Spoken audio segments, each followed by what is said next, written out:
Todd, are you ready? I'm ready. For the end is... Oh, sigh. Yeah, I got him. Caught me off guard there. I was adjusting mics, talking about the Heimdog. Yeah, well, welcome. I'm Nate. I'm Todd. And yeah, so what do we normally do in the pod? Well, we are jumping right into business. Yes, we are. Fucking around. This episode is rated R. R. For our language. We review underrated movies in our definition of underrated movies, and then we talk about themes that go with them. So if it's Jaws, we talk about sharks. He's got it. That's it. He's nailed it. And Nate, why do we call ourselves the Indecisive? Well, that's the harder question.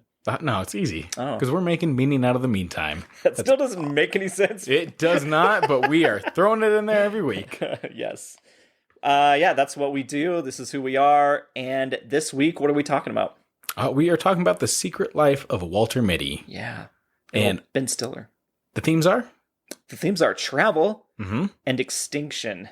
Yes. Quote unquote, in different era. We'll kind of figure out when it happens in the show notes. You'll know what we ended up calling this. Yeah. Also, yeah, just for the listeners, we may be a little dated in this episode. But slightly. Not as bad as the game night one. No. So this is another episode we're banking. Do you want to say where you're going? I'm traveling. I'm seeing the world. I'm doing what we should be doing in this episode, right? Not too far away. That's true. Oh, he is traveling. Wow. He themed it, guys. Yep. He brought it worked out. He got it. I won't be able to talk about these travels. Damn. I will be here watching the goddamn cat. Okay. Todd was really nice and decided, hey, I'll watch the cat. No, I think it'll be nice. I get to hang out here and read all of Nate's comic books and use his big screen projector for the movies, and then hang out with Sin. Yeah. Yeah. So obviously we're not going to have much to talk about what we did last week. Right. So I feel like we can maybe make some predictions. Ooh, okay. So exciting. Between now and then, today is... It is the 7th, July 7th. No, it is June 7th. You said July. I did say June. On that note, happy birthday to my mother, whose birthday is today. Oh, nice. Happy June birthday. 7th. Yeah. Yes. So you won't hear this for another while, but we are saying happy birthday on the day, so it kind of counts. Nice. Yeah. Did you actually say it, though, to her? Yes, I called her today. Okay. All right, good. We have plans to... I'll buy dinner, go do something, whatever, soon coming up. Just not on the day of. So. Okay. Well, we have Thor, Love and Thunder coming out. We do. So we have not seen it. Any predictions for that you want to try throwing out there? Well, I've seen the trailer, so I can predict more than you. Just go for it. Well, we know Jane Foster grabs the old hammer. Mm-hmm. It's put back together. Yep. So I don't think this is a passing of the torch, because I think Chris Hemsworth really wants to keep the character going. Yeah. If they'll let him, and why wouldn't they? Right. He's one of the funnest characters now. But it does look like a good breaking point, because they just brought him together with the Guardians. Mm-hmm. I think they're going to break them apart. Like, he goes to do his own thing. And a lot of this I am gleaming from the trailer, so it's not a total prediction. Yeah. But I see this as more of a reset to him going to do more solo things, like out in the galaxy, maybe more fantastical stuff. Okay. And then I think we're going to build up Valkyrie. Yeah. Build up Valkyrie and build up Natalie Portman as Thor. Do you think anyone dies? Because, I mean, I know the villain is Gore the God Butcher. Who's playing him? Is it Batman? Russell Crowe? No. Oh, Christian Bale. Yes, Christian That's right. Bale. Russell Crowe's in another movie, right? He's going to play... He might be in this one. Is he also in this? He might be playing like Zeus or something like that. Yeah. Casting for Zeus. Yeah, so let's say he dies. Cast. He dies, right? I mean, that's the an villain. easy throwaway. Wow. Well, Yeah, no, Zeus. Oh, yeah. That's an easy Gore Zeus. the God Butcher kill him. Yeah. Well, yeah, he'd kill the god Zeus, and then Thor has to be the one to beat him. Yeah, because, I mean, you got to set a precedent of, like, how powerful he is. Yeah. Okay. So. No, that's good. That's a good prediction. Right. I don't think anybody else is going to die that we know, like, personally, because you're not going to have Loki around. Does Loki show back up? I don't know. That's hard, because, I mean, they're fucking with time travel now. Yeah, they seem adamant about Loki not being in it. Right. So, But they're fucking with time travel, so he can come back. Maybe even a stinger scene? Maybe. I don't know. Personally, I'd like to see Beta Ray Bill. That's what I'm holding hopes for. You think they'd introduce Beta Ray Bill and Natalie Portman as the new Thor while there's a Thor at the same time? It could be. Maybe that's it's stacked. Well, I mean, you look at this whole like set of movies. It's all been about people in the universe that are kind of same. Doctor Strange like multiverse. You had Spider-Man multiverse. Yeah, that's a good call. So maybe this is like the Thor multiverse. All right, we'll see if this Nate's predictions come through. Yeah. Nate's knowledge. That's not technically NK, but okay. It works. Yeah. Nate's knowledge with an N. Knowledge. All right, what's your next prediction? So everyone knows we're from Colorado. What? Spoiler alert. Yeah. And well, the Avs have made it to the Stanley Cup. So, Todd, your sports knowledge and all of its wisdom, what's it looking like for the Avs? What are they going to win? Are they going to wipe the series? How are they going to go about this? Takes 4 games to win. I just got a knot in my stomach because I don't want to jinx them on behalf of Colorado, and then people blame me somehow. But it's. I don't even know who they're playing after. Oh, no one does. Yeah, I think they're calling it the Beast from the East. So I'm not sure which one it's going to be. I mean, just to go to that a little bit more, is I remember them winning the first time around and how crazy 2001 that was. Yeah, Ray Bourque lifting up the Stanley Cup. It was very emotional. People were throwing couches out of windows and burning them. I remember going into Old Town Fort Collins the night of the victory, and the SWAT teams were coming out. They were. We went to the police station because a family member had to be, I think, pulled out of the jail or something. But we won't get into that. But when we were walking through the parking lot, they were opening up their trunks, loading up their shotguns with like the beanbag stuff and everything, getting on their gear. It was like, those would fucking hurt. Yeah, better than bullets. But yeah, so. What do I think, though? I think we're due. Yeah. Obviously, I don't think that's a crazy opinion, but I think we'll do it. I think there's been so much hype, and they've done really well. Yeah. Well, I haven't been paying attention to them at all. But all of a sudden, I keep seeing all the different posts. Every time they win, I'm like, oh, cool, they're winning. Yeah. And it's like, they're going to the Stanley Cup. I was like, oh, shit. Okay. Yeah. Well, I have a good feeling about them winning because the past few seasons, they've been top 5. Yeah. So they definitely have their chances. Mm-hmm. They've just always been taken out in that first round in the playoffs. Right. And it was like the last set of the series. So tied 3-3 and then taken out in the last one. Yep. So hopefully they win. What do you think the final series count is going to be, though? This is what I want to hear. Remind me how many are in the series? 5? So you need to win 4 to win. Is it 4 out of 7? Yes. So it's out of 7. Yep. Guys, I swear I know some sports. I think it'll be... I don't think they'll sweep. Okay. I think it'll be... So obviously they're going to win 4 games. 4 to 3. I think it's just 4 going to be straight up. Okay. Yeah, I think it's going to be I think it goes to the final game. Okay. Because that's what you want to see and still win. Yeah, you want to see... A clean sweep's like, that's fun, but then it almost feels like, I guess it's one of those, like, if whoever their team they're playing is are assholes, you want to see a clean sweep. Who do you think could go against us? Do you know what the options are? It's 2 teams. I don't know what the 2 teams are. I was hoping it was like the Red Wings or some shit, but no, I don't know if Red Wings are out. Yeah, okay. Because that was our biggest rival back in the day. I don't even know that's who what we played are. for the Stanley Cup in the first time. Yeah, they were the big guys. So, okay. I don't fucking have anything. What do you think your prediction is? What do you think your prediction is? Nate, what do you think you're going to predict, first off? And then we'll get to your real prediction. All right. What I think I'm going to predict is 4-1. And I'm going to stick with the 4-1. Okay. So you think they're going to lose 1 game? Yeah. Okay. I think they have a good, strong chance. I mean, they've swept, I think, 2 of the series so far in playoffs. So right. I know this one, I did see from the last game, they were down to be like 2, and then they had to come back to win it. So that was pretty clutch, as they say, as them sports fans say. Defense, right? Yeah. As far as prediction goes, that's all I got. Oh, okay. Between now and then, I'm trying to think if I have anything. Yeah. No, I don't have any predictions, but I do want you to tell a story that you've forgotten to tell. Oh, what'd I forget? What happened when you went for a Sideshow collectible win, Nate? Oh, yeah. There's that. So, Sideshow Collectibles is a company.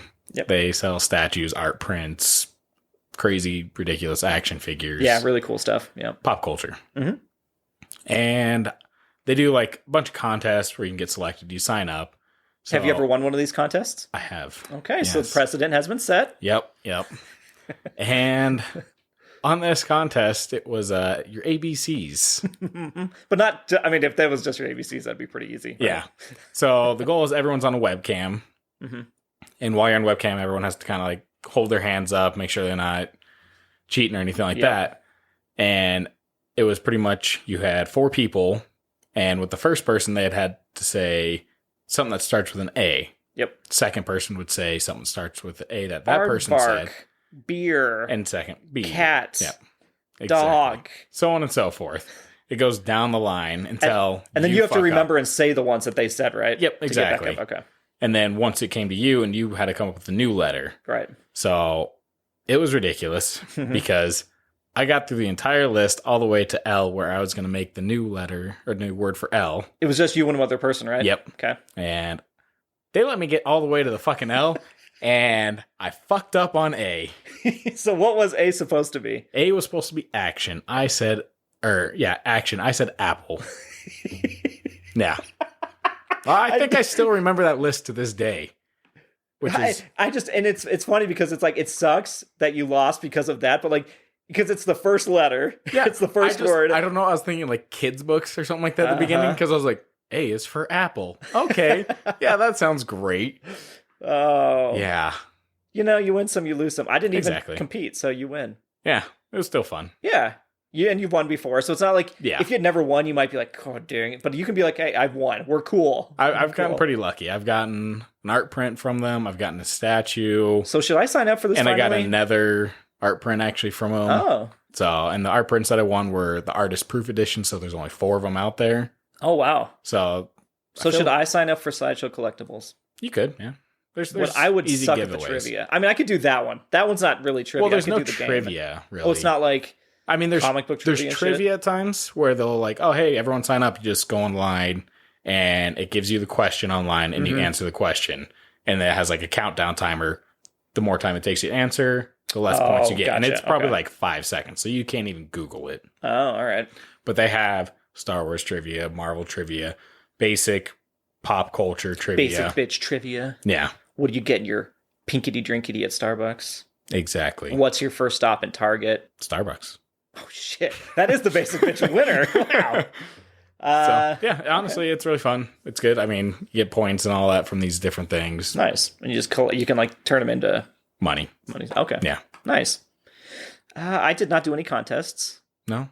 I will say when this is recorded, so I'm not even going to talk about this in a fucking month, but like when I recorded, I had just completed 2 1,000 piece puzzles over the weekend. Ooh. So I was, guys, cruising. Okay? What were these puzzles? One is a map of the United States.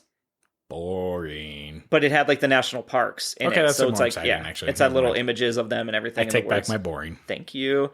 That one took longer than expected. Yeah. Because it was so detailed with the lines and stuff.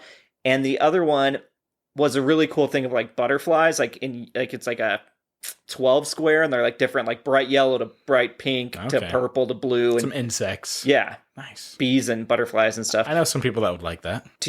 I'm trying to get rid of my puzzles. We've talked about this. I am going to get rid of about 6 of them. I'm going to bring them into work because people have offered to take 6 of them off my hands. There you go. So I do still have the butterfly one available, but I know Nate does not put together puzzles, so I don't know if anybody would. We'll talk about this later. Yes. But that one actually was pretty fast. So I realized I average about 100 pieces an hour on a hard puzzle. 100 pieces an hour. But now I got it down to 8 hours. Okay, I was going to say, so 10 hours? It took me 10 hours one day. I do them all in one day, though. Yeah, I'm going to pass. But I got the other 1,000 piece only took me 8 hours. That was pretty good. I put on podcasts. I did some of the movie reviewing while I was doing it. I had to keep pausing because I can't concentrate on 2 things at once. Yeah. But yeah, anyway, that's my nerd talk. Nice. Yeah. All right. Well, are we ready to jump into the themes of the week? Yeah. For Walter Mitty? For the week. Let's go theme 1. Todd, what is it? It is travel. All right. We're starting off with travel. We are starting off. Let me get my notes out. Guys, I have no notes for travel. It's just his brain. I'm going with experience. Okay, well then. Todd, have you traveled before? I've only traveled, well, domestically, yes. No. West Coast, yes. No international. I've only traveled internationally once for the honeymoon. We went to the Dominican Republic. Yep. We're there for like 2 weeks. That's the longest vacation I've ever taken. And we stayed in an exclusive resort. That was super awesome. There was,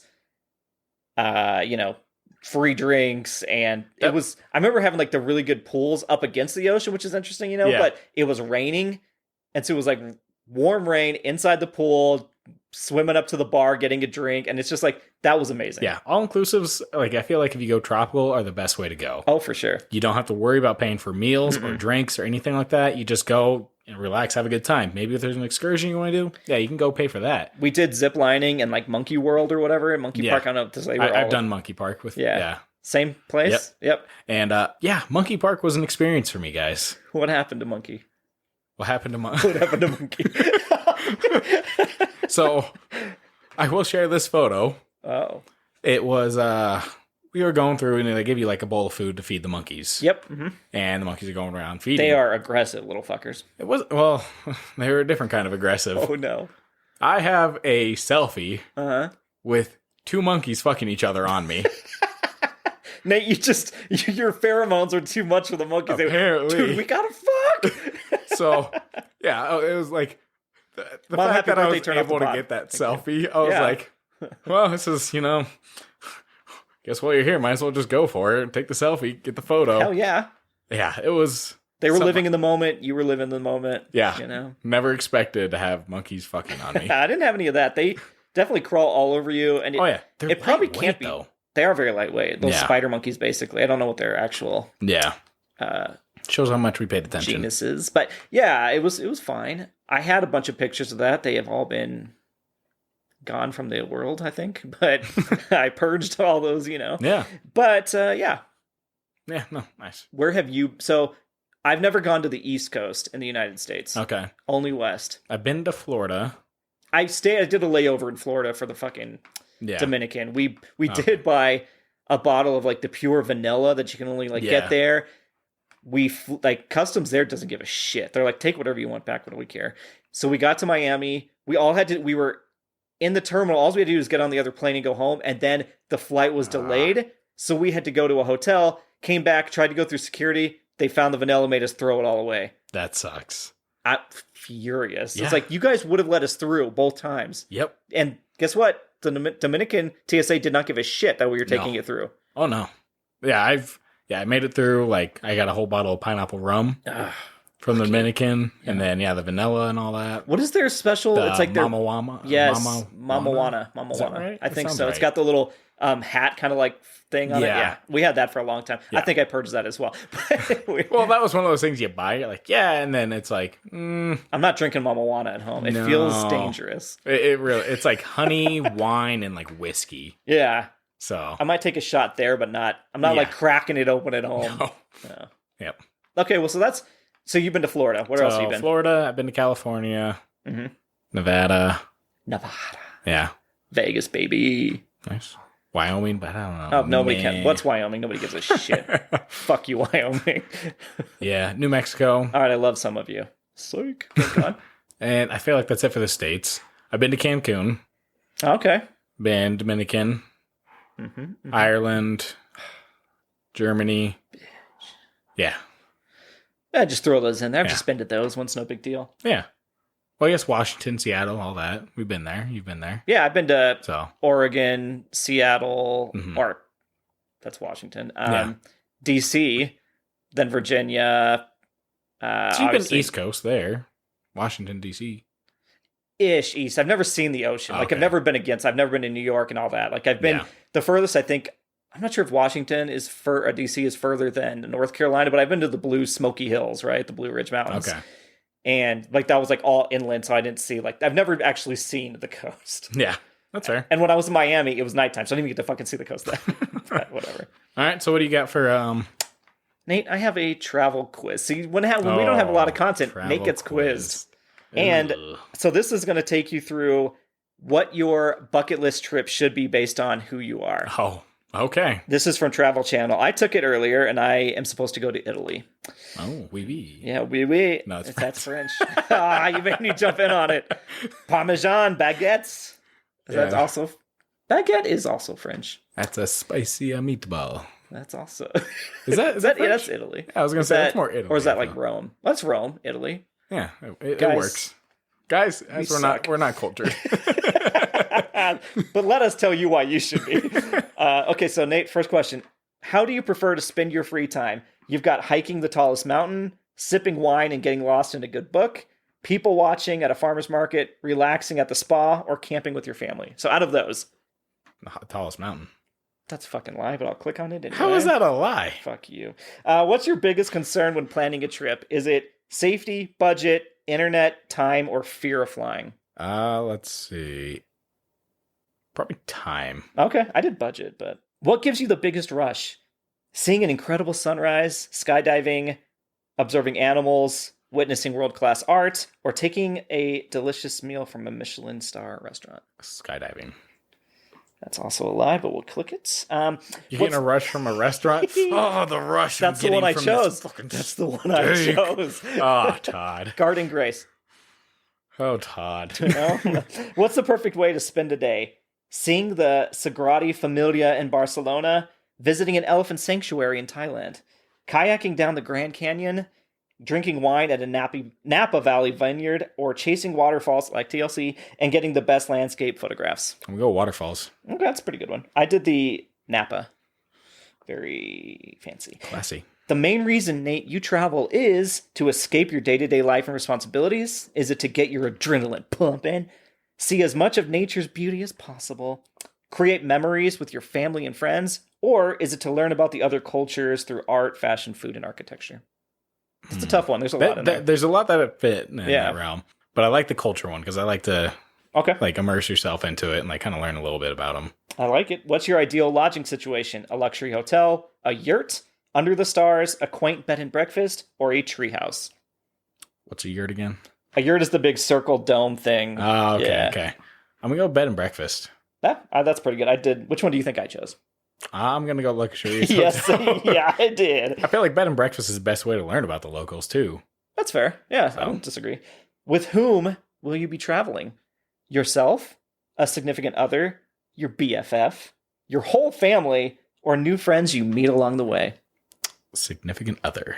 That's what I chose, even though that's probably not true. What is your ideal climate? Sunny and hot. The hotter, the better. So I'm going to choose that one for you. Warm and breezy. You could live at the beach, but that's what I chose.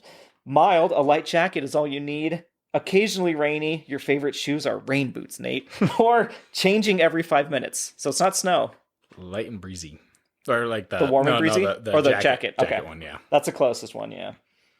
What drink are you most likely to order? Is it red wine, a pisco sour, beer, vodka, or a mimosa?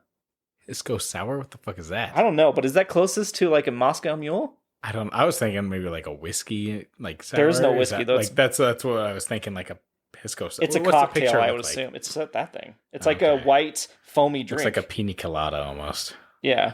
All right, so we had wine, pina colada. It's not pina colada, but beer, vodka, or a mimosa, like a brunch item. I guess I'll go beer. Okay. Results, Nate. Oh, where am I going? Pack your bags for Iceland. Todd. Hey, I've been there just on a layover. So it works. Yeah. That's where you want to go, right? I wouldn't mind going there. That's where I really see want to go. The Northern Lights. Speaking of Walter Mitty, that's perfect. It is. It is perfect. Okay. It's where it's filmed. That's true. Spoiler for the discussion. Nate, so that's where you would go. I'd go to Italy. So you guys should take that test. Let us know. Yeah. This is some trivia. There was 100 questions. I narrowed it down to my top 20. Some of these are very easy. Okay. And some are a little tricky, I think. But let's see how you rank in this. This is also travel trivia by wingedboots.co.uk. Question 1 for me. Which continent is the only one to not have ants? Have Antarctica? You got it. And it has ants in the name. I know. Nate got it. In which country is the humble thumbs up gesture considered a great insult? Is there multiple choice on this? No. Shit. France? We know. It is Iran. It means to sit on this, which is great. So that's when I'm giving thumbs up when I'm driving. It's right? really... Yeah, sit on it. Yeah, sit on this. True or false, the North Pole has no land? False? It's true. It's just a sheet of ice floating on top of the sea. Nice. Which is terrifying. I thought it was a trick question. Santa doesn't have a land to live on. Hey, his workshop's there, though. Don't matter. Have you went on like the Santa Claus when they turn like the little candy stripe pole and then like fucking insane, guys. Maybe we'll do that during Christmas. I don't think it's on our list, but we can think about it. Question 4. If you're visiting New York City, which other airport could you fly to from the UK that isn't JFK?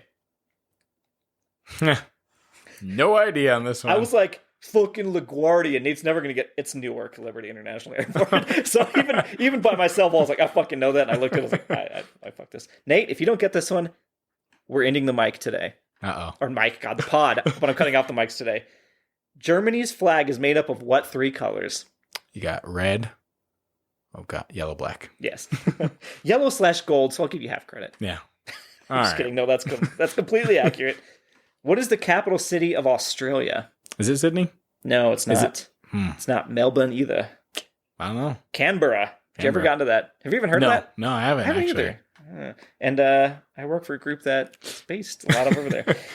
Nate, this is going to test a little bit of the common knowledge. Name the 4 president heads who are carved into Mount Rushmore. Lincoln. Mm-hmm. George Washington. Mm-hmm. Jefferson. Mm-hmm. The last one's always the toughest. Edison? No, Edison's not a president. Okay. Roosevelt. Okay. 3 out of 4, though. Yeah. That's good. All right. Which U.S. state's flag is represented by a brown grizzly bear? California. Yes, it is. Question something. I don't know which question this is. How many U.S. states start with the letter M? Okay. I'm not going through this. Let's go with 6. There's 8. Ah, damn. I got to like 3 and I was like, I think that's it. I totally forgot about so many states, guys. There's quite a bit. There's 8 to be exact. What was the original purpose of the Leaning Tower of Pisa? They knew that cameras were going to be a big thing in the future. There you go. And everyone was going to yeah. work on their photos of perspective. It was actually a bell tower. But the bonus question I added is, what movie coined the phrase, the Leaning Tower of Pisa? Oh, that's a Goofy movie. Yes. Woo! You got the bonus. Question 42, according to them. What is the scientific name for the Northern Lights? I know you know this one. I don't. Aurora Borealis. Oh, I was going to say Fairy Lights. Fairy Lights? What book are you reading? It was just, bad guess. I don't know. You've never heard of Aurora I've heard Borealis? of it, Okay. but it's just, yeah. Which pink flower that grows on trees brings thousands of visitors to Japan annually? I feel like this one I've heard a lot, but Yep. I don't know. Cherry blossoms. Maybe you're gonna finish that. You did. Cherry bombs. Yep, cherry bombs. It's not a band. Cherry bomb. No. Oh, it's a song. Yeah. Okay, this one you'll never guess, but this hotel sounds amazing. Which luxury hotel holds 202 duplex suites, offers guests a choice of 17 types of pillows, and boasts a staff-to-guest ratio of 6-1? That's the Broadmoor in Colorado Springs, right? Yeah, you would think. It's the Burj Al Arab, Jumeirah. I don't know where that is. I don't either. Jumeirah might actually be where it is. Sounds like India, almost. Yeah. Or I would think it's... Or Dubai. Dubai, that's where I would think it is, but... that's probably where it honestly is. We're just going to go with that, guys. Yep. It's in Dubai. It's in Dubai. Just like the Sex and the City sequel. Which famous 1990 film, so we're in film, thrust the Beverly Wilshire Hotel in LA into the limelight? Don't know. I don't even know that hotel. It involves Julia Roberts. Okay. As a prostitute. Okay. This is not ringing a bell. No. Guys, what are we doing here? Pretty Woman. I have not seen it. It doesn't even matter. There's people that have never even heard of it. I got a Goofy movie. Come on. That's fair. Okay. You got the cheese. Okay, this should be a givey. I said givey. Yeah. This is a giver. Which country was the Lord of the Rings trilogy filmed in? Guys, that was New Zealand. See? You got this. Goldeneye is a hotel and former residence of author Ian Fleming on which Caribbean island? I didn't actually know it was a fucking hotel. I have no idea. Jamaica. Okay. But Goldeneye was a hotel? Yeah. That blows my fucking mind. Does every room have an N64 in it? Yeah, way after the fact. Dubrovnik was the filming location for which fictional area in Game of Thrones? Think of like the biggest one you can think of. The fanciest one. Fanciest location? Like the richest, most... Dubai? No, in Game of Thrones. Oh, God, I don't... King's Landing. Iceland? No, it's King's Landing is what... Okay, guys. We're going to go to Italy? the next one. Is it Italy? No, quit guessing. Oh, gosh, you son of a bitch. Fuck. Who painted the Sistine Chapel ceiling and how long did it take? Is that DiCaprio? No. DiCaprio. It's not Leonardo da Vinci. No, then I don't know. It's Michelangelo. So Michelangelo. Oh. It took 4 years. Yeah, nice. Best 2 turtle. More? Best turtle right there. Mike, no. Leo is the best. Mikey's the best. No. Okay. Name Italy's most popular frozen dessert. Gelato. You got it, guys. And in which country did cheesecake originate? Switzerland? Ancient Greece. Huh. Yeah, the fuck were they doing back there? They were creating shit that tastes fucking amazing. That's fair. Cheesecake is better than regular cake. I agree. All right. I'll agree with that. We can agree on something, guys. We did it. Well, one's all we need for each podcast. And we didn't even get to that usually. Okay, Nate, well, that's the end of my quiz. You did pretty good. Yeah. And by that, I mean, not very good, but there was some tough ones in there that no one has any answers for. If you did, write in and lie to us. Nate, what do you got for us on travel? So travel, a lot of personal experience. Yeah. So obviously, I want to ask you, Todd, like, where's the place that you want besides the quiz saying Italy? Right. What's the one that's on your bucket list? I have two. That's it fair. is definitely Iceland and Kyoto, Japan. Yeah, good ones. Those are I've always, like, for a long, long time, I've always wanted to go to those two. And I think the Kyoto one, actually, because I know everybody, that seems to be on a lot of people's list now. But I remember learning about it on Retro Game Master. Do you ever remember that? Do you ever see that series? No. Where it was one guy it was all dubbed, but he would play through old video games and he had to beat them. And so he would just keep coming to the office every day and they'd record him learning how to play these old fucking tough NES games and stuff and trying to get to the end. Okay. And they would do these little segments where they would go and, like, visit an arcade in the area, and it would Kyoto, like, they did a little trip there and everything. It looked so peaceful and nice. Yeah. I mean, going to Japan and doing, like, an arcade there. Oh, yeah. Sounds amazing. Yeah. I would suck at those games because, like, watching some of them play, the hand-eye coordination they got. Oh, fuck yeah. It's crazy. And, I won't get political, but they say, like, we have more video games over here and violent video games. Dude, that is the capital of fucking video games. They play all the video games. Yep. So, I would love to go visit one of those arcades. Nice. Well, good choices. What about you?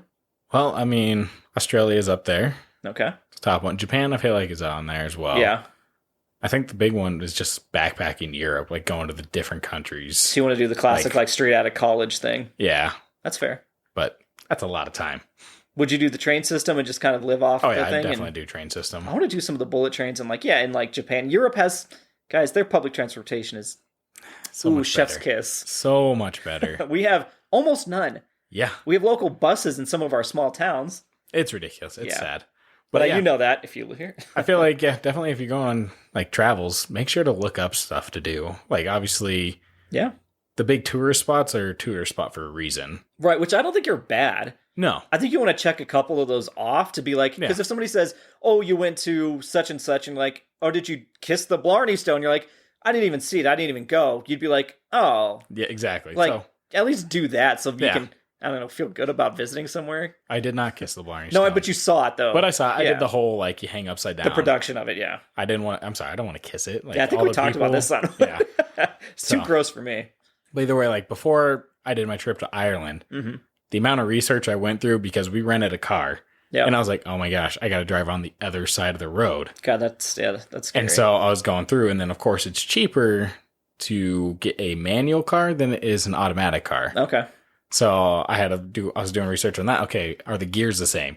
Is first still in the top left, or is it going to be in the top right? Like everything's reversed, like mirrored? Yeah. Was it? No, luckily it was still thing. Okay.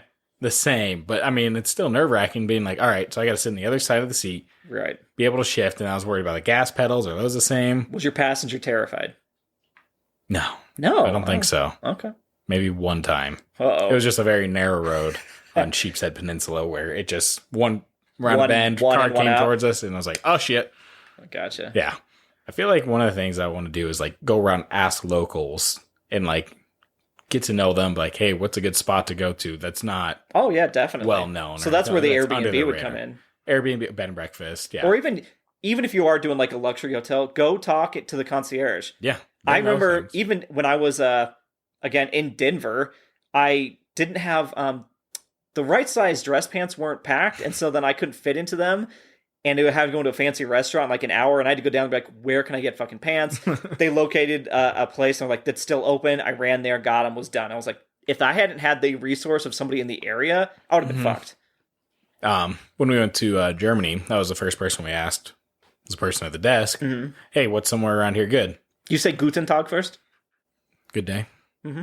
No, I didn't. Did you say... I was like, I'm American... And you speak... No, I'm just kidding. Oh, no. That's the one thing I could never do. Like, I want to try at least knowing some of their language. Yeah. The bare minimum. Yeah. So that you can... quick interactions. I feel like the most important question is, where's the bathroom? Yeah, I guess. I mean, unless you, in a hotel.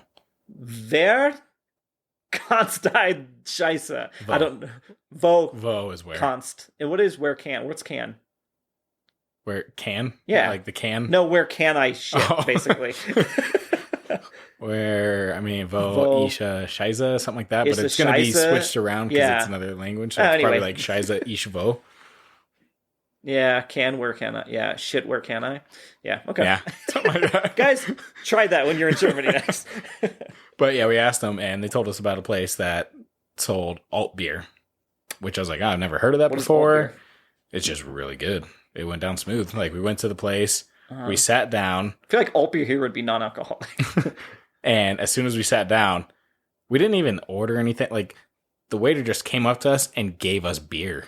We didn't even, we just sat down, and that was, like, the first thing. Is just, like, here's your beer. And it was nice because, like, after the flight over there, finding the hotel, all that, and then just sitting down and be like, here's your beer. It was, I think, it was the best beer I've had to this day. What? Just, I think, everything happening. Yeah, but even then, like, I think I still really enjoyed it. Do you remember what it was called? It was alt beer.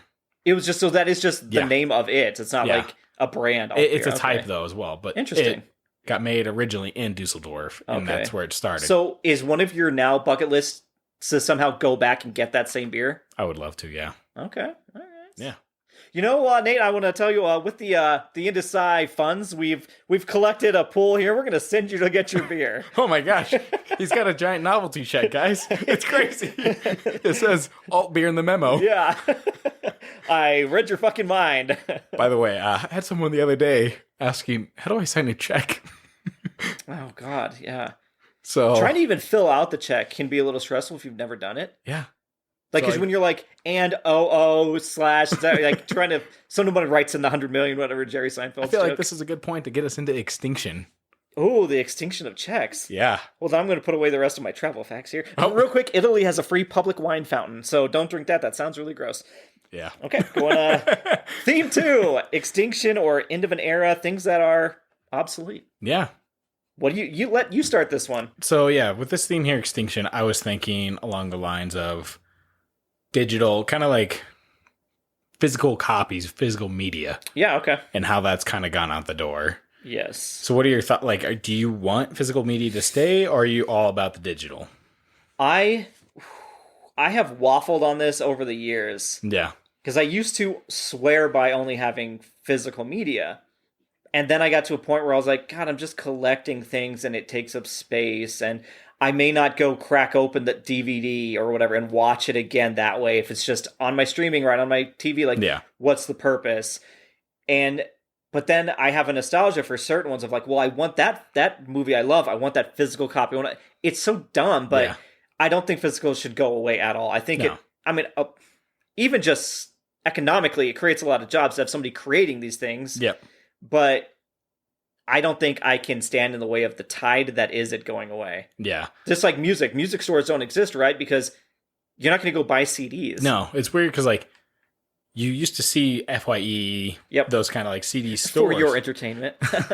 And that's gone away, but it's weird to see like there's now probably more record shops than there are CD shops. I picked up new records over this last weekend. Yeah. I got The Breakfast Club. Okay. Star Wars. Nice. And Rocky and other like soundtrack collection stuff. Yeah. Nice.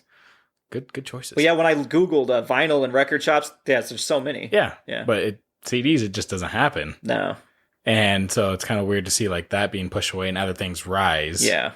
And I was looking up also like VHS, like all that when that kind of all shifted out. Right. I was curious, okay, what was the first film ever released on VHS? Which was The Young Teacher. Is that a porno, Nate? I don't know what it is.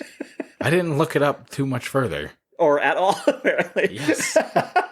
So, yeah. The Young Teacher, okay. What else? But then also during VHS time, there was Sony Betamax. Oh, yeah, I remember Betamax. Which was kind of competing with it. Do you remember Laserdiscs? Oh, that's on here. Oh, okay. I got some Laserdisc stuff. We watched Gorillas in the Mist on Laserdisc in school. Yeah. The only time I've ever seen a Laserdisc or watched one. Yeah, it's weird like how long they stuck around though. Like so the last movie I looked up to ever release on VHS was A History of Violence, which was in 2006. Yeah, okay.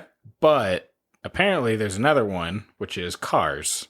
Oh, which was released later in 2006. Apparently, Disney had their own movie club where they kept releasing VHSs to people. After now they just release them from the vault. Yeah, the Diamond Collection. And apparently, that's people look for that as a collectible because you had to be part of the movie club to get that VHS of Cars, and it goes for $1,000. Well, and you were telling me recently that they're going to CGC VHSs, right? Yeah, so CGC is a grading company that does comics, cards, and they pretty much go through and they give it that item a scale on 1 to 10, what the grade is. And apparently they're going to do VHSs, which I thought was weird because technically VHS, the film strip on there deteriorates. Yep. It's 20 to 25 years or something like that. And plus, the more you watch it. Exactly. Yep. So I don't know how that is. It's just weird. I can't imagine. But if you have VHSs, dude, get those things CGC graded, get them locked in the plastic, and if they're worth anything, who knows? Well, that's the thing. Try it. Yeah. If you start to see one and you're like, I have that. Yeah. I had Back to the Future on VHS forever. I think I got rid of it a few years ago. I got rid of my clutter, and I think it was one of them. I looked at how much that was, Todd. It was $200. Shit. No, just kidding. No, I doubt it. So I couldn't find the first movie released on Betamax. That's fair. No one remembers. But I got the last one. Uh-oh. It was in 1996. Mission Impossible. Really? Yeah. The OG. That was the last movie released on Betamax. God. Cruise should get them to release all of them on Betamax. He could do it. The Betamax collection. Dude, if he just said, let's do it, they would just do it. Yeah. Yeah. So then, we got Laserdisc. Yep. The first one ever released on Laserdisc was December 15th, 1978. Yeah. Which was Jaws. Oh. Yeah. I bet that's a hell of a collector's item. Right? Those were so big. It's just a record. It's a giant piece. Yeah. A giant DVD, basically. Exactly. Yeah, and then the last one ever on Laserdisc was Bringing Out the Dead. Oh, on October 3rd, 2000.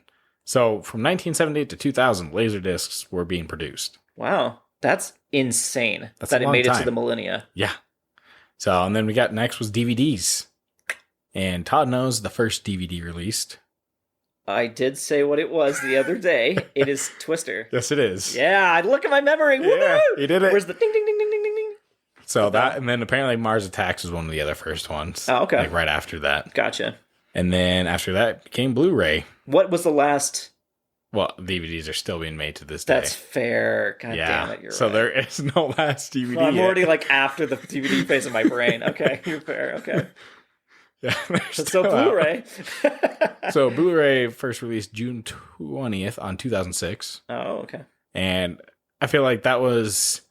They had it more established, so they're able to just kind of throw out more. So you had 50 First Dates, The Fifth Element, Hitch, House of Flying Daggers, Underworld Evolution, XXX, which were all from Sony. Okay, I own 50 First Dates on Blu-ray, and I think the first Blu-ray I ever watched was Deep Blue Sea.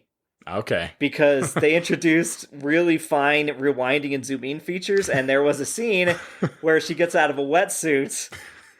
And she's in some tight little outfit. And I remember it was me and the guys, and we're pausing and look, we could zoom in on her butt. Guys, we were young, okay? Yeah. I mean, I'm sure every young guy has done that where it's hey. And Wild Things, come on. But anyhow. Yep. So, I mean, it makes sense, though. Blu-ray is a Sony company that started off. So a lot of them being Sony made sense. And then there was HD Blu-ray discs, all high definition. Yeah. 4K, all that. I thought that would die fast. Nope, still around. And the first one was Amazing Spider-Man 2, Salt, Hancock, Chappie, Pineapple Express, and The Smurfs 2. So I think those were all Sony films as well. Okay, so Sony's got the market on first releases. Yeah, or just developing. They just have a pipeline that's really working well. But they have no streaming service. Imagine. Oh, don't give them any ideas. I mean, I'm surprised they haven't. But I feel like they're just more kind of... I feel like, who owns Paramount? I don't know. Is it owned by a bigger group? Isn't it? No, it's Sony Pictures, so it's not... I don't know. Because Sony technically develops... They develop The Boys. Right. So they just work on... They're a production company at this point, yeah. And mostly their gaming division is huge. Hit and miss. So, yeah. I went all over the place with the Extinction stuff. So the first one... We're going to get the sad ones out of the way. Okay. This is some extinct animals. And this was from an article, The Top 10 Extinct Animals from onekindplanet.org. And the name is weird. Top 10 Extinct Animals. Top 10, but I get it. SEO purposes. Mm-hmm. So I only did a few of them. The West African black rhinoceros.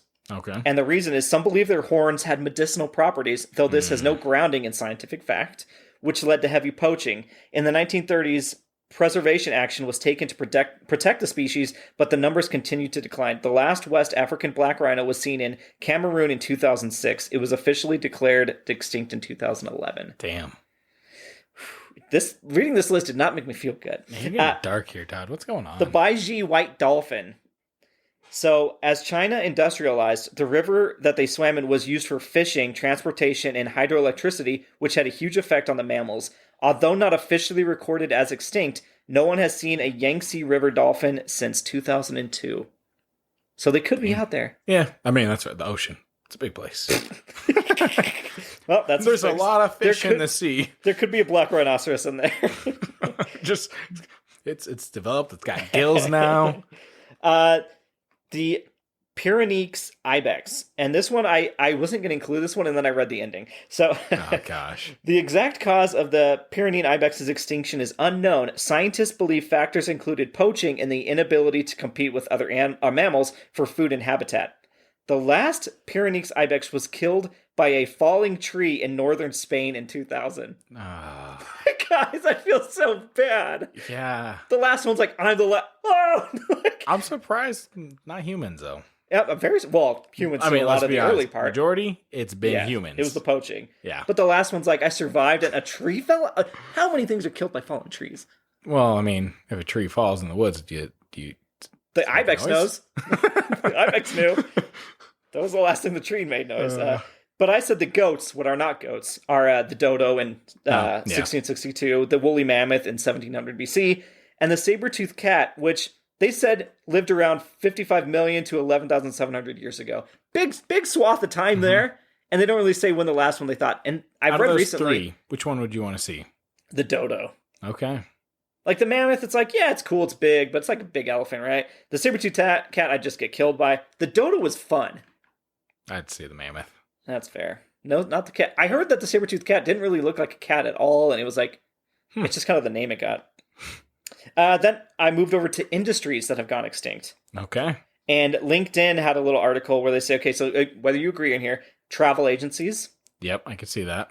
Libraries they put in there, but they're not extinct. No, they're still around. They're dwindle, but they're not done. It's just everything's going digital. And that's where it comes sad of like, once everything, if it goes digital, you don't have that archive or anything like that of the actual print, whatever it may be. And so I just find that to be sad in itself. Yeah. Magazines, which we'll get into. Mm-hmm. But even though you can still see magazines are all over in the grocery store. So it's interesting. These are like maybe dwindling is the better place because they also say like letters, like traditional written letters, cameras that are only cameras. Since we have our phones now, everybody doesn't buy. Yeah. It's unless it's the high expensive, like for those action shots, whatever it may be. They said watches. Really? Which is bananas insane and not true. Because even the Apple Watch would make that obsolete. Well, I was going to say, I guess, unless they're just saying like, oh, that's not a smart watch. So they're just saying watches in general. But they're not. I don't think watches are going out. Yeah. Tell that to Rolex. Yeah, they'd be freaking out. What about this one? I agree. GPS only machines like TomToms and stuff. You remember those? Yeah, it's funny actually with that. I was trying to look up the price for one of those when we traveled to Ireland. Okay. Because I was like, how the fuck? I want to be able to get around. Right. We had a MapQuest, our first hotel. Nightmare. Fucking nightmare. But I figured out a way. If you download Google Maps of that specific place that you're going, you're able to actually use that offline. Yeah, you can. Yeah, that's the smart feature. Yeah. That's one thing that's really nice and very useful. That should have been a travel tip in the last thing. It really should have. I'm sorry. If you turned it off, fuck you. So you can download the map route and it'll still show it in live time. Well, you can download the Google Maps itself and then you can actually use that while you're going. That's smart. And driving. You can look up places a little bit better that way. And I don't know if you should still use Apple Maps, but I would never trust them anymore. Yeah. I don't know. Well, you're going against Apple. Damn. I love Apple, but it's not Apple. Malls. Malls? Yeah, I could see that going away, which disappointing. What would you call a mall if you had to make one, Nate? Gosh, I'd probably be really strict. I'd have a movie theater there. Okay. Mm-hmm. And And when you walk in, we're looking at your shoes. What are you wearing? What should they wear? So, like something soft? Yeah. Like probably cushiony looking. Kind of like moon boots. Yes, moon boots. It's moon boots mall guy. Guys, this is a inside joke we have been running for years for ourselves. We are going to start a mall called Moon Boots Mall, and you have to wear moon boots inside. Exactly. We're not sure how this logistically is going to work out. Oh, no, it's going to fail quickly because our theater is very strict. There's, no talking. That's true. We had a whole list. Yeah.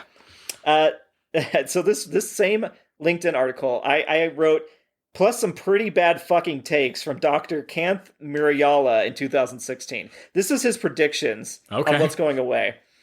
Universities will become ghost towns. They have become unsustainably expensive. Usually that is the last sign before death commences, he writes. Okay. Then he says, well, textbooks will go the way of universities. Then he says, Netflix is poised to replace pretty much all of TV shows and movies. TV shows because no one has the patience to sit through interrupting ads. Movies because they have become unsustainably expensive again, compared to equally good Netflix original movies, which are included as part of the $8.99 per month flat rate subscription. How dated is this article? 2016. Okay. He says, 3D printing will severely dent Chinese manufacturing. So he thinks all clothing will be replaced by 3D printing. Clothing? Yeah. Yeah, I can imagine. Got my nice 3D printed shirt here. Yeah, my plastic. I can't tie my shoes. Even if you had really good technology, no one's just sitting at home printing. That's insane. Yeah. News and sports channels. Going extinct? Yes. I feel like sports channels, not so much. Because you want to watch live events, but news, maybe? News, maybe. Because I know the older generation will still watch them, but yeah. It's getting less and less. Like I used to, remember, and I just don't. Yeah.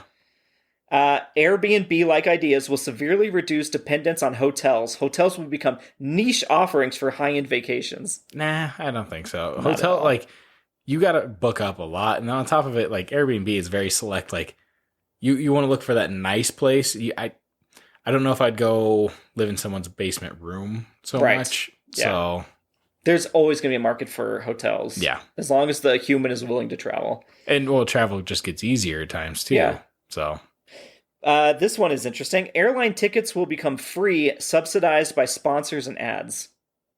No. Right? They gouge you too much.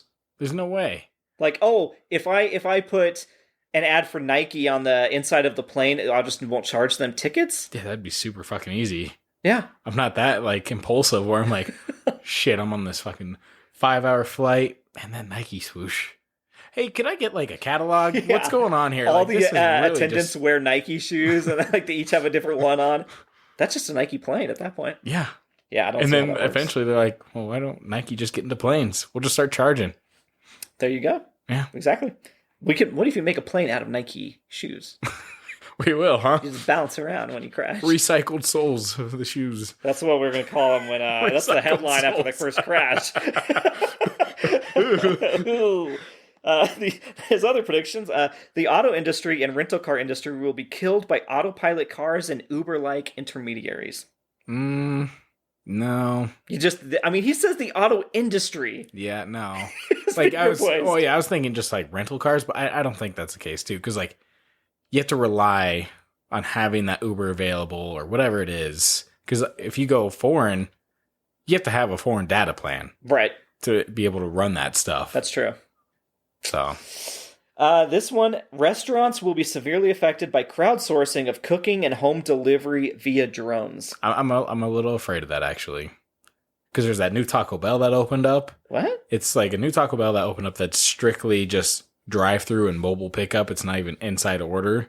Okay, well that's a fast food joint anyway, though. Yeah, but it starts there. It kind of goes elsewhere. I feel like with all the delivery of foods and everything like that, like I can see it being severely affected, but I don't think restaurants are going to go the way, because you still want, where are you going to go, like dates or family gatherings or go celebrate things? You're not just like, well, let's Uber Eats everything to the home and do it. Like, you're going to go sit down. Where are you going to get your nice steak dinner and your like? Who knows? All right. So you think that one has some legs? It has some legs. It'll affect some places, but yeah, there still will be restaurants. Now, what about this one, Nate? Oh. This is all he says.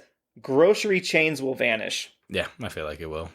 That's the one I disagree with the most. I feel like it's going to happen because eventually it's just like it's going to be self-sustaining to where it's just a warehouse. Yeah. To where you probably just do a mobile pickup or something like that. You go to the warehouse, they give you your groceries, and but you still want to see the food you're picking, look at the expiration dates, like look at the different selections. I don't like scrolling through on a site to find them. You'd be surprised at the amount of shit that people buy that they don't look at, though. It's still like, for me, produce and all that, the amount of produce people do through online pickups is ridiculous. Really? Same with meat. But it can't outweigh the actual in-store visitors. No, it doesn't. But I feel like, depending on the younger generation growing up, and them growing up with that technology, like, well, why not just order online and we just pick it up? We don't have to go to the grocery store. Okay. See, I didn't think that one had any legs. You think I feel like it does have legs. Guys, we're gonna have a whole Extinction argument episode. This one sounds batshit insane from like the future sci-fi. Healthcare will be transformed dramatically by robotic and remote surgeries, diagnoses, and procedures. Number of doctors will be dramatically reduced, replaced largely by low-cost nurses.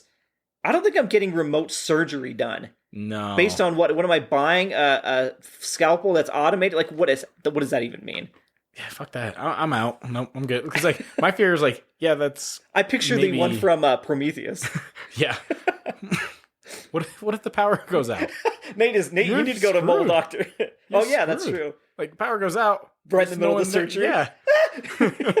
Your stomach's just cut open. Like, how in depth are these surgeries? I don't know. The healthcare industry is too big to just let it go. Well, that's the other thing is like, yeah, let's say you get a robot, but what happens when a foreign entity is introduced, like in the middle of surgery or an obstruction, something like that? Then how do you keep it clean? Like, no sterile environment. Yeah, what's the robot like? All of a sudden, like, oh, I know what that is, or it's just like, just cut. Right.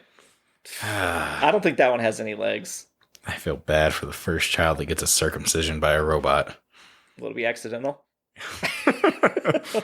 And then, okay, so that's the end of his prediction list. I think he's batshit insane myself, but whatever. Mm-hmm. Finally, I'll go through a list of obsolete technology, and that's just on Wikipedia. I'll just run through a few. Yeah. Apparently, there used to be bathing machines. Bathing machines? Yeah, that's what they say. It doesn't even say they're still used or anything because it's gone. That sounds more futuristic than obsolete to me. That's what I'm saying. So hourglasses are obsolete, replaced by clocks. Yeah. Even though we only use hourglasses for like board games that come with the cheap versions. Yep. Otherwise, we usually go to the phone because if you're working on something you can't be looking at the thing every... When you're doing categories and you're trying to come up with that list of words, it doesn't happen. You're like, oh, sand. Okay. Oh, I can write sand for S here. Right. Oh, geez. Okay. Well, that is the S word. Like shit. So quill pens were obsolete. Yeah. Swamp coolers. But I think people still use swamp coolers. It just says air conditioning. But yeah. I don't know, guys. What about turnspit dog? What is a turnspit dog? It's been replaced by steam power, wind-up power, and electrical power. What is a turnspit dog? It's literally a dog. What? A dog was running on a wheel. Oh, powering really? Things. So it's like the hamster wheel thing, but a dog. Yes, a turnspit dog was a short-legged, long-bodied dog bred to run on a wheel. I'm glad that is done and over with. Dog, you're going to power this podcast. Get back in here. It was called a turnspit or dog wheel to turn meat. The type is now extinct. Oh, another extinction. But it is mentioned of English dogs in 1576 under the name turnspit. And it talks of a dog employed to help chefs and cooks, also known as the kitchen dog. That's insane. Yeah, I mean, that's how we power the pod. You know, our past guest, Todd lured them in here, and they're just on the wheels right now powering the pod. Yeah, Kat, Taylor, and Steph have never left the room. Nate just keeps collecting ghosts. Yep, and cracking the whip. So we just learned something really fucking new there. That is a turnspit dog. That's amazing. Oh yeah, then it goes through all the your laser dick salt. Dicks. I'm gonna let that sit. BlackBerry. Okay. Oh, BlackBerry. That was a huge one. Yeah. Everyone was all like, that was the phone of the future. That was like the business professional's phone. Well, it was like the Razor and the BlackBerry. Those were the big ones back in the day. Razor was just sleek and cool looking. Yeah. But BlackBerry had the know-how. Phone books. Yeah, those are dead. I mean, they're around, but no one's. Yeah. Yeah. Who's like, I'm going to mark it in the phone book? You think calendars are going to die? No. No? Okay. I still use them. Yeah. I always have like 2 calendars. So because you use them, everybody uses them. No, them. but I just mean, touche. But I think like offices use them. schools use them. Like a lot of businesses will use them because you want a reference when you're just looking up. You don't have to go find a digital calendar, pull out your phone. Like you want to be able to like, here it is, I marked it down, whatever. I don't think they're going anywhere, but I could be wrong. It's always weird to me when I buy like a ticket for a movie. It always pops up in my calendar on my phone. It's all connected, baby. And because it's your email and it knows. Yep, it's terrifying. Yes. Google knows too much. Even that I said that. Get off me, Google. Get off our back. The sword. The sword. Think about it. Yeah. It's gone. Yeah, it's gone. It's an item Nate puts on his wall. Yeah, I got one up there, guys. Yeah. It's extinct as far as, battle, but it's no still one's like an using aesthetic. I don't know. Renaissance Festival. Oh, fucking K. I think they're gone. But shit, there's a fucking billion of these airships and stuff, but we won't get into that. Yeah. So that wraps up my extinction level stuff. All right. Is that 2013's The Secret Life of Walter Mitty? All right. Well, the movie is directed by Ben Stiller, who also stars in it. Yes, he is Walter Mitty. Ben Stiller's a great director. Yeah, he did a good job with this. He's done very good stuff, and he was the director of all the Severance episodes. Oh wow, yeah, fantastic. Adam Scott is also in. So that's the director. What you want to give me that cast? We got Kristen Wiig as Cheryl Melhoff. Mm-hmm. We got Adam Scott as Ted Hendricks. Ted Hendricks himself. We got Patton Oswalt as Todd. Yeah, and we have Sean Penn as Sean. Mm-hmm. We have Catherine Hahn, who, of course, we've talked about many times, is great, as Odessa, the sister. We have Adrian Martinez as Hernando. It's his like buddy that's in the archive, kind of like coworker. Yep. And then we have the pilot, who is Olafur Donnie Olafsson. Donnie or Derry? Derry. I can't read my own writing, but he's the pilot. And he's really good. Then some of these. I mean, it's actually a decent cast, but they're in it for like almost like chapters. Like you see them and then they're gone. But Adam Scott's in it probably the most. Christ. Him and Wig, and in addition to Ben Stiller. And Nate just said Jesus Christ in the. I don't know. Sean Penn was way down the list. Why is he on freaking? He's not even listed in the actual credits. Like he pops up under the video at the end, but when you get to the actual credits, he's not even listed in there until. Oh, sorry, he is, but he's like listed after everybody else. Wow. I mean, I guess he was in it a very small amount, but so was everyone else. But so was, All right. I don't know if that might just be a Sean Penn thing. He's very eccentric. Like, he might just be like, hey, I'm just here to help out, put them above me. Like, I assume that's probably a Sean Penn move. Or it was alphabetical fucking order, and it didn't say it. Yeah. All right. But anyway, that's the cast. Do you want to read the synopsis, or do you want me to? I can go for it. Got the back of the Blu-ray here. Ben Stiller directs and stars in this classic story of a daydreamer who escapes his anonymous life by disappearing into a fantasy world filled with heroism. I'm not even. Heroism? Yep. Apparently, it's one of those words I cannot read. Romance and adventure.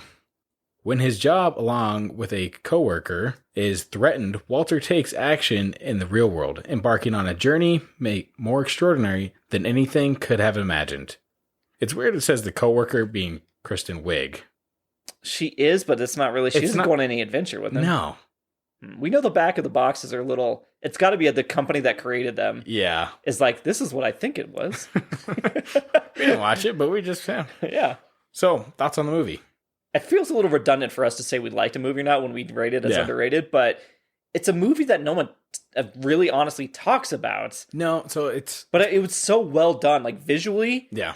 And it's concise, and the music, the way that they kind of like integrate graphics with the real world, it's so fun. It's a very fun, visually appealing movie, but people are like, "Oh, never seen it," or they don't. I've seen people talk shit about it, and I'm like, I don't understand. Yeah, it doesn't make sense. So it's weird too, because like this movie was almost a box office bomb at the theaters. Oh, okay, but the domestic, like the world box office, is what brought it up. Oh, really? So. Yeah. I guess that makes sense because, other cultures appreciate travel and stuff more than we do. Right. Don't want to call out the Americans here, but yeah, no, it's the aesthetics on this movie is great. So I kind of watched a little bit behind the scenes on it. Okay. And Spoiler alert. Ben Stiller was talking about how he's all about doing, if we can make the actual shot happen, we'll do the actual shot. Now, obviously, it's hard to find a volcano in your filming time frame where you can't get it filmed. But if we can do it, we'll do it. So, we'll skip ahead a bit to the shark scene. That is the most unbelievable scene for me out of everything. It's unbelievable, but that was him actually out in the ocean in Iceland filming that. And there was a point where they had to film like the boat coming up where it had the camera kind of bouncing on the waves. Well, they had to clear out everyone. So it's Ben Stiller just floating out in the water with no one around. Like all the safety people have to be away because they can't be in the shot. So like they had to actually go for that shot from the boat to make sure it was authentic looking. I wonder, did he have like a wetsuit on underneath, like to keep him? I don't know if warmer? Because he probably did. Because the pilot shit. The captain, I would assume, is like, hey, if you're in that for so long, you're gonna die, like you're freeze to death. Is that true? Yeah, So if it is, he had to have had some sort of more protection. Probably had a wetsuit, but still probably super cold. Oh, fuck yeah. The stunt double was talking to him because the stunt double was the one that jumped out of the plane. Oh, okay, he didn't do the jump. Okay, no, and he was like, have fun. It's cold out there was like his last words before he went in. So okay. Yeah. Any other behind the scenes before we jump into the Ben Stiller, like any of the scenes that he could do, like action wise, he would try to do it. So like the skateboarding longboard scene, he did some of that stuff. Some himself. Of the front. Like obviously we can see him from he the tried front, doing the like skid slide stop or whatever. Yep. And he actually tried it on set, but he couldn't do it. He like hit his knee on the ground and all that trying it. Fucking insane. But it's kudos to him for like trying this stuff rather than just being like, nah, I'm going to set it aside. So trying like directing, acting, and like trying some of the stunts yourself. Yeah, kudos to him for this. For sure. He's a little, Ben, you're just a little Tom Cruise in the making, aren't you? I'm kidding. You guys are great, respectively. Yeah. No, that's awesome. I have a lot of respect for Ben Stiller, obviously, through his career. And yeah, this is just, I think it's a great addition to his pantheon of movies. Like he's done so many comedy, strict ones, and he's moved into more serious. And I think this was kind of a big turn for him. I know he did one called like Greenberg. That was kind of, it was a weird, quirky, independent one. Yeah. But this one definitely, I mean, has a scale of a large blockbuster. Oh, yeah. Yeah, I mean, you said the premise there. He's Life magazine is who he works for. And I remember when Life really went under. It's funny watching this movie. I was like, oh, that's right. It's Time magazine is what I was saying. Oh, no, it's Life. I thought Time the whole time. I wrote Time and I scratched out and wrote Life over it. I was like, fuck. Because Time owns Life. Okay. And that's where Life lives now, is on Time's kind of like photograph type page online. It is digital. So it really did go under. I remember looking at Life magazines, and they'll do like a special one every now and then to celebrate something. But it ran from 1883 to the year 2000. So it stopped in 2000. And I don't think I got the last issue, but I remember people scooping them up. Yeah. And it was really sad because it was really, truly focused on the art and getting the real pictures and the life story of people in different cultures. And it's just an institution that went away. Yeah, it's like Sean Penn character in this movie, how he is as a photographer, very much about getting a shot or putting the time in to do it right. Yep. It's not all, you're not just photoshopping this shit. Yeah. And Life is going under. They bring in Adam Scott, who was a huge piece of shit. Like, he's Step Brothers piece of shit level, right? He does a great job at playing a piece of shit. Yes. That's my thought was like, the beard is ridiculous, but yes. It doesn't look real at all. No, it doesn't, but I think that's the point, is for it to look ridiculous with beard. Dumbledore type deal. Like, just makes a joke and is one of his little daydream moments. Yep.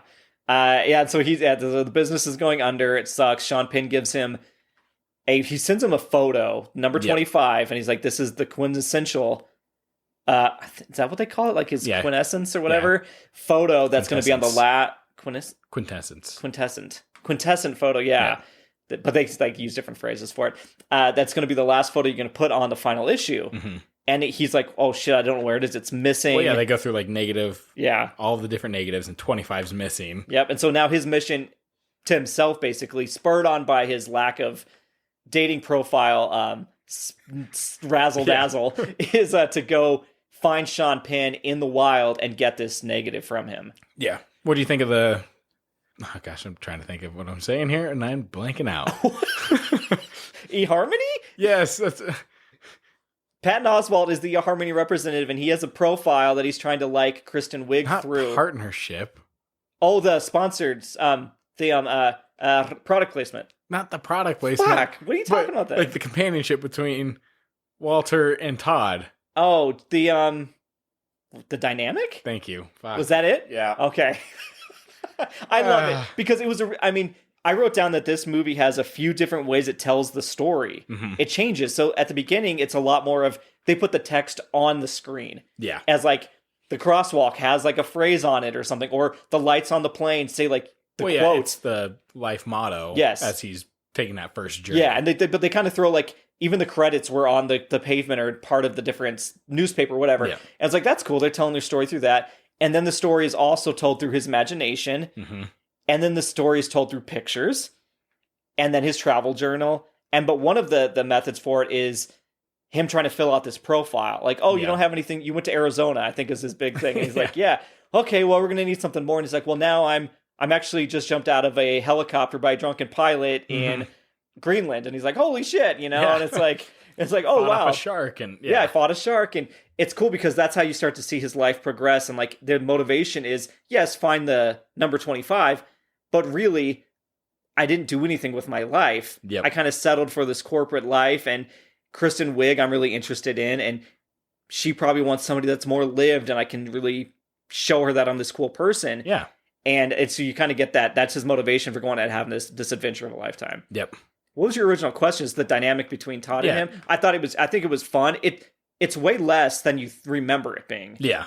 Because he checks in every now and then, but for the most part, it really culminates in the scene where they go and have the product placements of Cinnabon. Yeah. Well, the amount of product placements is ridiculous. Stretch Armstrong, Benjamin Button, Cinnabon, eHarmony, Life and Time, JanSport for the backpack, and then Sony. Or no, Sony. No, Sony. Is it Sony? It's Sony. I don't know which one it is. I wrote it down because I need to apparently... You forgot the big one. The Papa John's. Oh, fuck. That's the one I was going to start with, and then I got carried away. You're right. Papa John's is a giant one. They even filmed that part in Iceland. That's crazy that there's a... And is that a fake Papa John's, right? It's a fake Papa John's. It was like a mom and pop shop of like a bakery or something like that. I was going to say, there's no way Papa John's completely exists. Covered up and made a fake Papa John's. For the gag. Yeah. For the product placement gag, yeah. Yeah. So, because I was even curious, I was like, is there a Papa John's in Iceland? Yeah. Because Iceland does not have that big of a population. No. And so I was like, there can't be a fucking Papa John's. He really leaned into getting corporate money to fund a lot of this, which it's fun. They make it, they integrate it so it feels fun. But it also allowed them to do some very good visuals. What do you think about the visuals in this movie? Yeah, the visuals are awesome. So yeah, they actually did travel to Iceland to do a lot of the shooting. Okay. Which was nice to see that, like, rather than just being like, oh, let's try to fake the set, or those establishing shots are really good. Yeah, let's go to a place where it looks like it could be there, but it's not. Did they go to Greenland? No. It was just Iceland is all they did. They just faked it, okay. I'm sure they're architecturally pretty similar. Yeah. They're pretty close. On the map too, the right? shots, or are they not? They are, yes. I know Greenland's the ice one and Iceland's the green one. Yep, exactly. I always learned that's one of the first things I learned in like geography class. Yeah, and then you learned everything in life is a lie. Oh yeah, that was pretty quick. But yeah, no, the visual shots are great in this movie. Like even from his daydream moments and all that too. Yes, they're really integrated well. Yeah, and so it's just cool to see him like do the actual stunt work on that, not so much green screen or CGI. Yes. Because like the part where they're going through town, Adam Scott and him are fighting. Yep. It's on a platform actually, and they're on wire work while they're filming that. Oh, that's cool. So it's not just in like a studio or anything like that. They're actually driving through the town. And then they would CGI like the concrete getting pushed up when they slide. And exactly. It felt very Scott Pilgrim. Yeah, it did. Like a lot of that, but which is really cool because it is really well done. Mm-hmm. And it's funny that they integrate that. Usually if somebody went into like a daydream, you just wouldn't see the result, but they always cut back to Ben Stiller like staring off into space. Yep. And then of course Adam Scott's a dick and he'll like throw things at him and tap him on the head.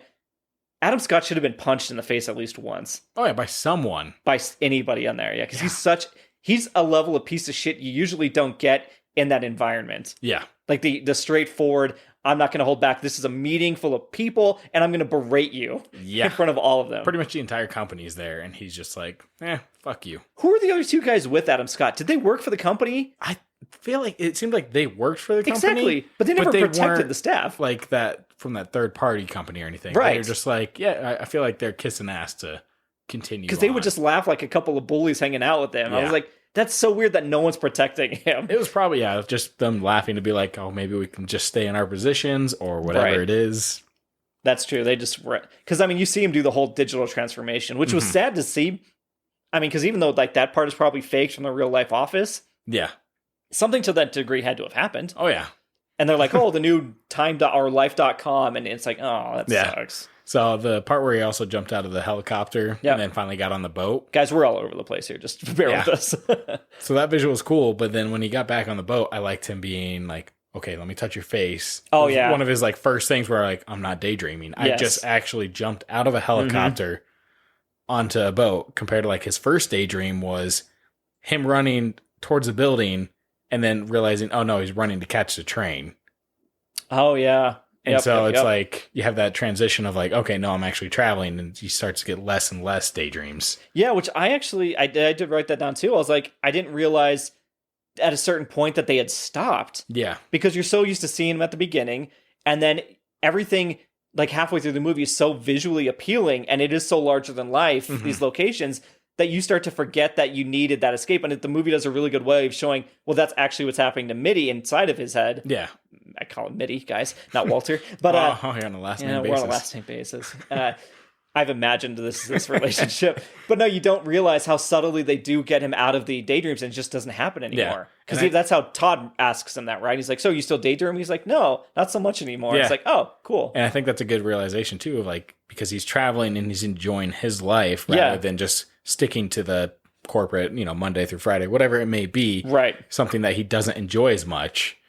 It kind of shows like, hey, it does take a mental toll. Like, take some days off, enjoy yourself. Because I don't think the point was to say that his job necessarily sucks, because he liked his job.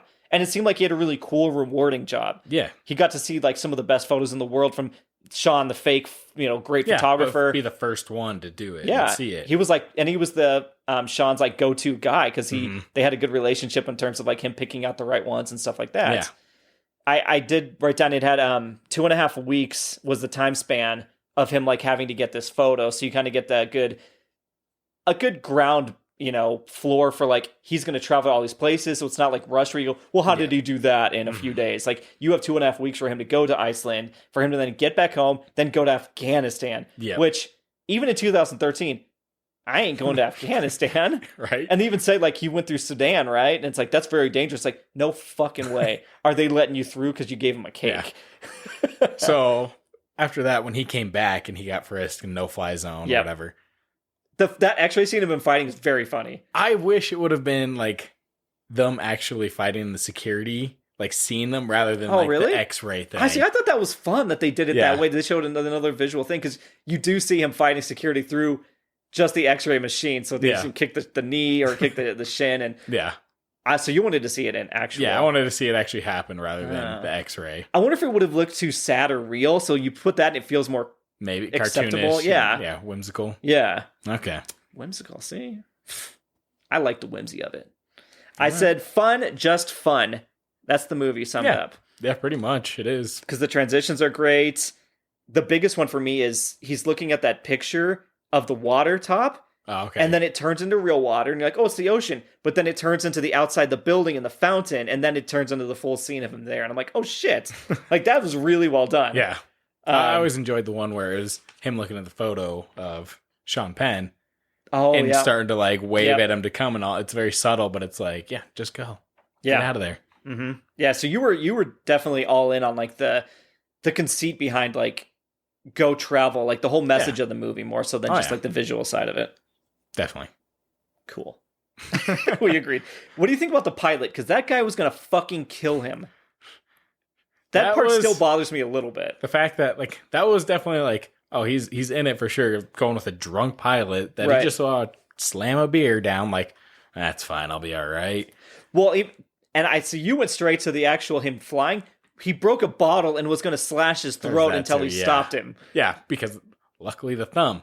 I mean, if he didn't find the thumb, is he dead? But even then, like, is that the quote that like got him to stop and think, like, your thumb, let me see your thumb? And he's like, nah, I'm not going to go through with this. He said my thumb. Exactly. It doesn't make any sense there. But like, the pilot was going to kill this guy because he didn't like getting touched. Yeah. Like, I don't understand. Like, and everyone's so just weird. Like, yeah, whatever. Yeah. They're like, oh, that pilot's about to murder this American visitor. Welcome to Greenland. Exactly. But I mean, that Major Tom part is so good.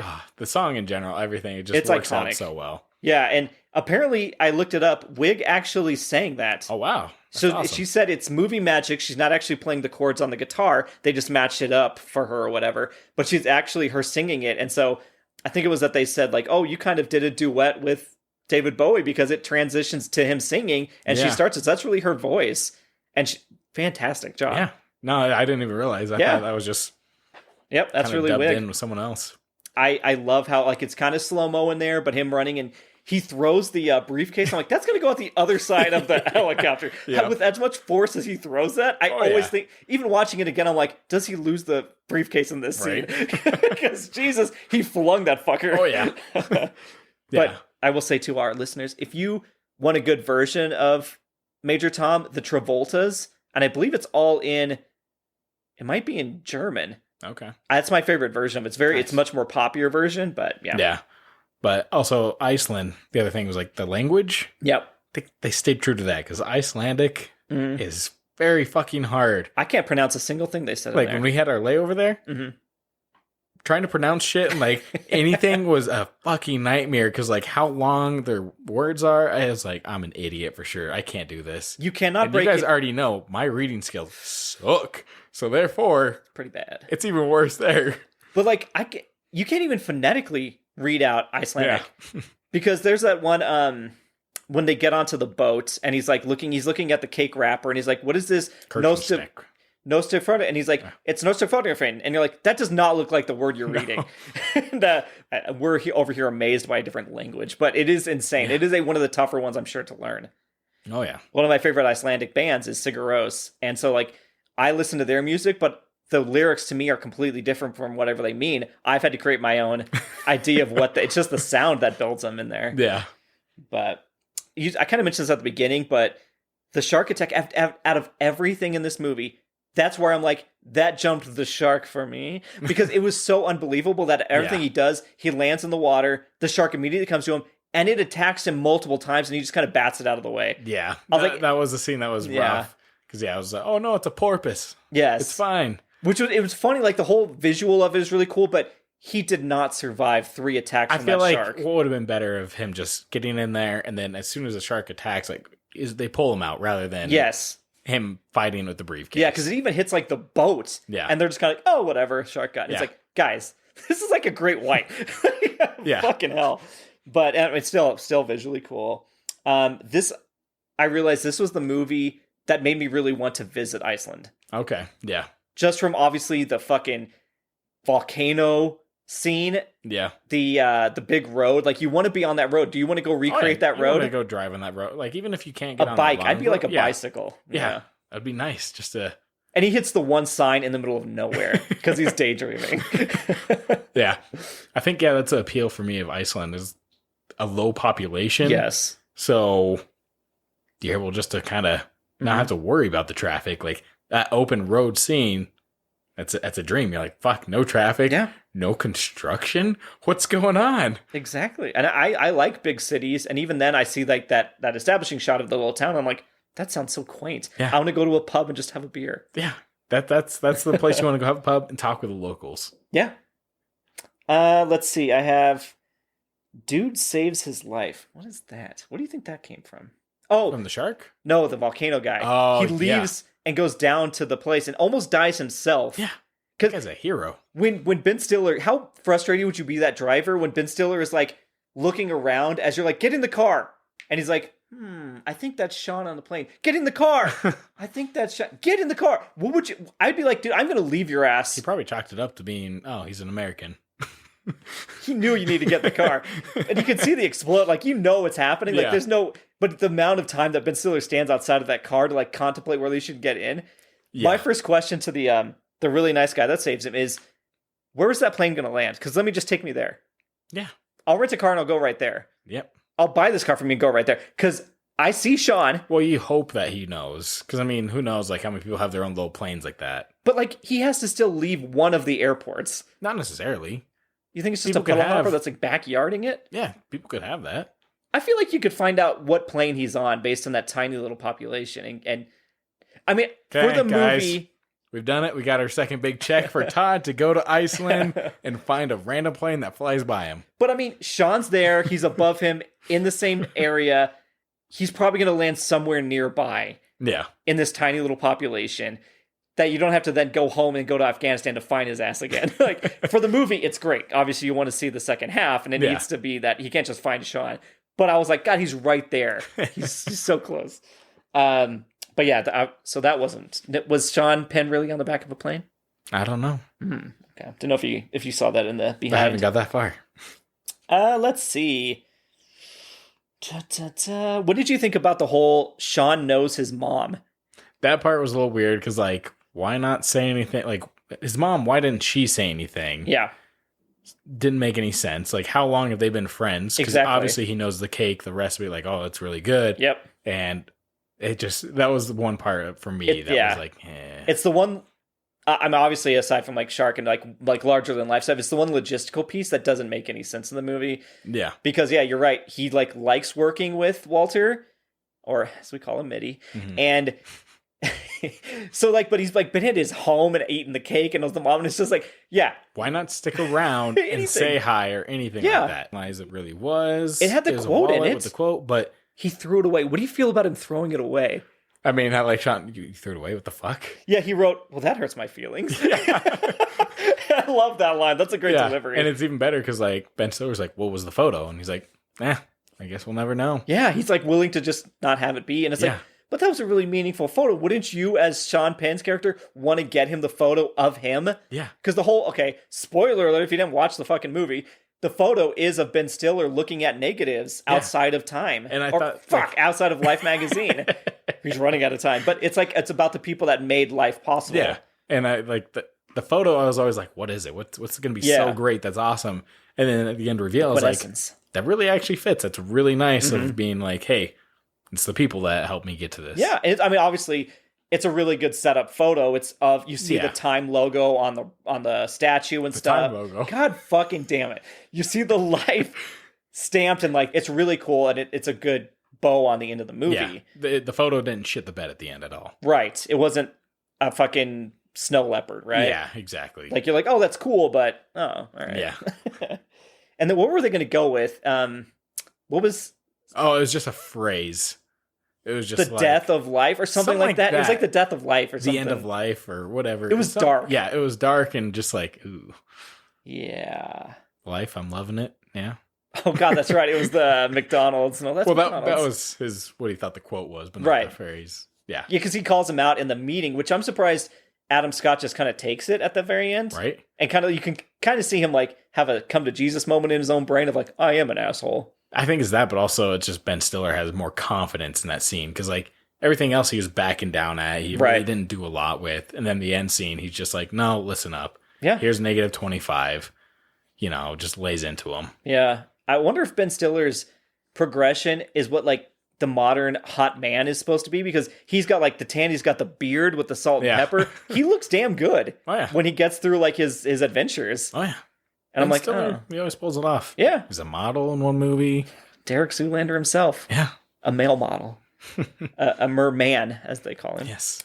I wrote down I think I would die the second the Sherpas leave me on a mountain and I just see nothing in front of me but snow. Like, just cuddle up in a ball. I'm done. Like, that's it. I'd be like, don't leave me here. You just want me to walk in a general direction? Am I ever going to find Sean Penn on a fucking mountaintop? No. I'm going to die alone somewhere. But Todd did have service to call him, which is bananas. He's on top of a mountain. Yeah, sure, that's how that works. Closer to the satellites, you can get service anywhere. Yeah, there was a cell tower just, where they're playing soccer. Yeah, the Do You Hear Me Now guy just walks by. That's they should have had a little play in there, right? I'm trying to think if there's anything else I have on my notes. We went through a lot. Oh, I wrote down they turned a negative into a positive. The film negative into a positive for the movie. All right, guys, that seems like it's about time to wrap up here. Come on, that's good. That's good. I wrote that down in the moment. He got the girl at the end. What do you think about the Kristen Wiig side plot? That was good. It worked, of like him developing, continuing on as a person. Yeah. And trying to find someone that he liked.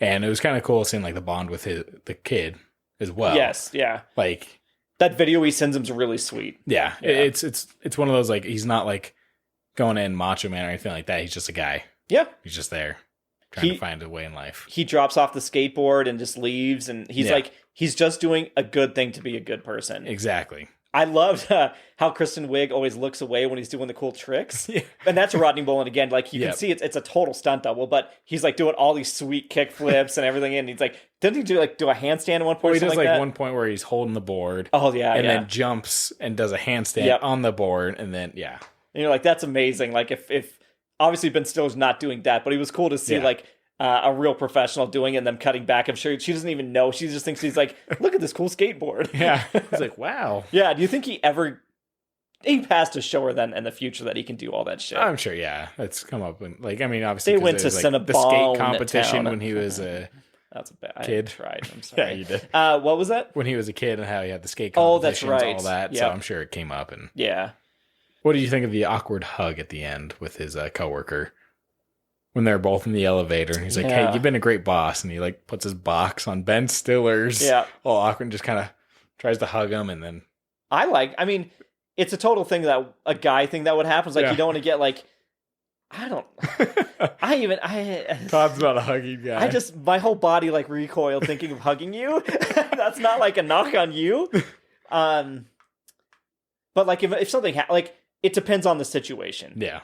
Like, if I haven't seen you in like a few weeks, some friends will be like, hey, come up and hug. And I'm like, no, we're fine. But it would have been like 5 years. Maybe it's like a hug and like, hey, good to see you. Even then, I'm like, is that necessary?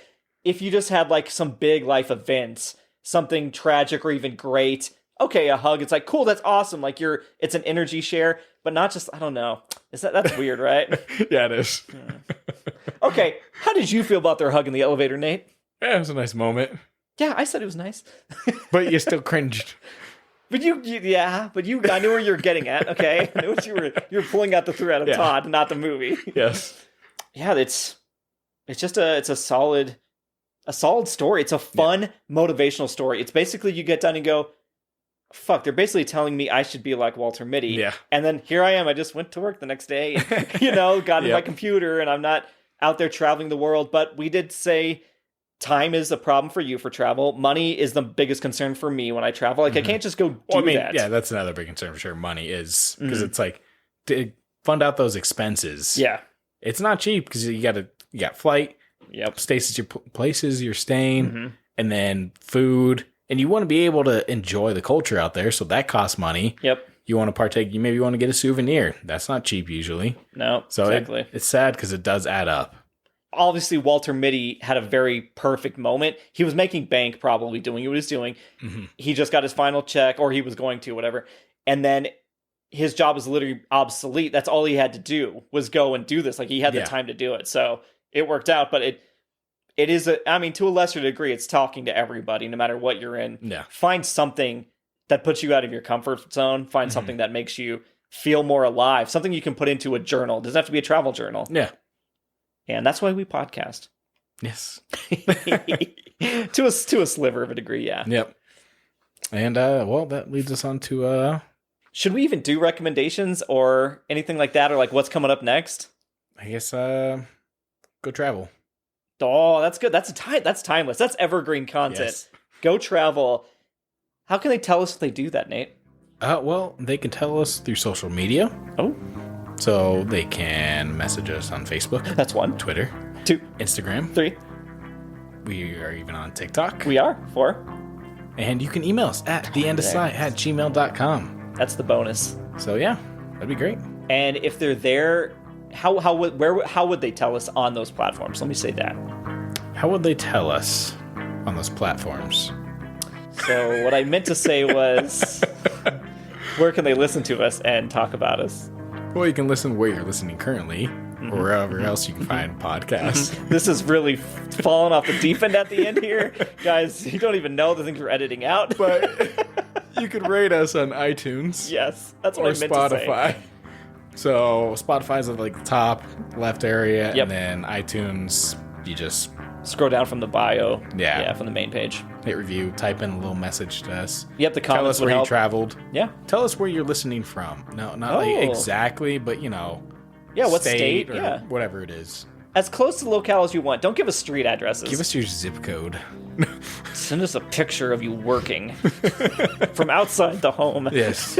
Make sure it's your mother that takes the photo. We have to have a newspaper that shows the date so we know you ain't lying and it's you, okay? I don't think you can upload photos to the comment section in iTunes, Apple, whatever. I guess it matters how many words do you have in iTunes comments, because I know there's those people that can type you have a lot. photo. Oh god, one of those old what are they called? ASEX, like ASCII, like ASCII or whatever. Sure. Okay, somebody knows what I'm talking about. That's a pool, guys. That is a pool. All right. And thanks to Alan, by the way, for our logo. That we can also say that. Great logo, still crushing it. Mm-hmm. It's larger than life. No? Okay. Guys? With that, I guess put that on a plaque and hang it at your next job. Oh, okay. And if you want to travel anywhere, we suggest traveling to fucking Candyland. Yeah. I have the final edit. I will remove it with such furious anger.